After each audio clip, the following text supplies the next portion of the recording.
Party के पक्ष में, तो वहाँ की जनता के अंदर, कार्यकर्ता के अंदर जो आत्मविश्वास और जो समर्थन। बंगाल विधानसभा चुनाव को लेकर के इस वक्त चर्चा है और उत्तर प्रदेश सरकार में उप मुख्यमंत्री केशव प्रसाद मौर्य 2 दिन के बंगाल दौरे से लौटे हैं।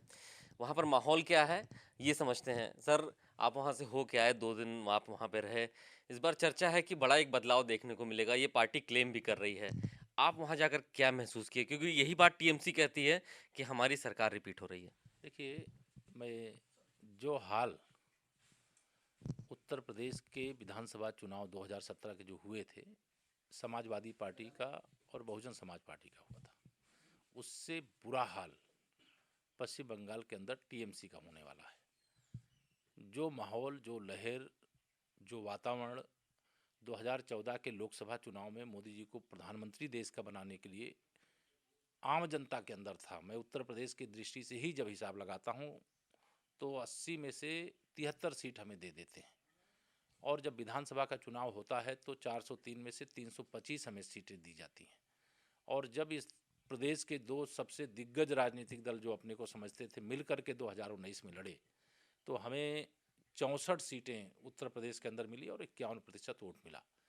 मैं ये कह सकता हूँ कि जो माहौल 2014, 2017, 2019 में भारतीय जनता पार्टी के पक्ष में मैंने अपनी आंखों से उत्तर प्रदेश में देखा था, उससे भी अच्छा वातावरण पश्चिम बंगाल का है। इसलिए 200 से अधिक सीटें जीतने में किसी प्रकार का कोई संशय नहीं है। मैं 2 जिलों का दौरा करके आ रहा हूँ, प्रत्यक्ष बूथ लेवल के कार्यकर्ताओं से भी मिला हूँ, वहाँ की जनता से भी मिला हूँ, और जो माहौल है वो माहौल को देख करके मैं तो आत्मविश्वास से भरा हुआ, मैं ही नहीं, बहुत बड़ा बलिदान दे करके, बहुत बड़ा टीएमसी सरकार का आतंक का सामना करने वाले पार्टी के एक एक कार्यकर्ता उत्साह से भरे हुए हैं। चाहे जितने फर्जी मुकदमे, चाहे जितनी गुंडागर्दी, चाहे जितने हमले टीएमसी करवा ले, लेकिन अब वहाँ पश्चिम बंगाल में आम जनता भी चुनाव को अपने हाथ में ले चुकी है, और कार्यकर्ता तो अपने हाथ में चुनाव लेकर के और संघर्ष करते हुए और लोकतंत्र पर विश्वास करते हुए बस चुनाव की प्रतीक्षा कर रहा है।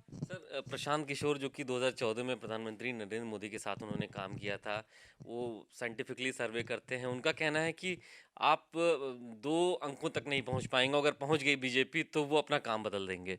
मुझे लगता है प्रशांत किशोर जी अब राजनीति करना चाहते होंगे, रणनीतिकार का जो कार्य है उसको छोड़ करके, ये उनकी रणनीति का हिस्सा हो सकता है कि इस प्रकार का बयान दो जिससे टीएमसी के कार्यकर्ताओं का जो मनोबल पूरी तरह से टूट चुका है, शायद उसमें फिर से कुछ वापसी हो सके। लेकिन हमारे भारतीय जनता पार्टी के राष्ट्रीय महासचिव माननीय कैलाश विजयवर्गीय जी, जो पश्चिम बंगाल के पार्टी की ओर से प्रभारी भी हैं, उन्होंने कहा है कि 2021 पश्चिम बंगाल के विधानसभा चुनाव का परिणाम आने के बाद एक रणनीतिकार जो अपने को बड़ा रणनीतिकार बताने की कोशिश करते हैं और बार बार फेल हो चुके हैं, और कम हो जाएगा यहाँ पर कि अब रणनीतिकार के रूप में वो काम नहीं करेंगे अगर इस बात पर वो कायम रहे तो। बहुत शुक्रिया हमसे बात करने के लिए। तो उप मुख्यमंत्री केशव जी थे, उनका कहना है कि 2 दिन के दौरे पर उन्होंने देखा है कि बंगाल में तूफान है और वहां पर भाजपा एक बार अपनी सरकार बनाने जा रही है। कैमरामैन अमित के साथ अभिषेक पांडे, भारत समाचार, लखनऊ।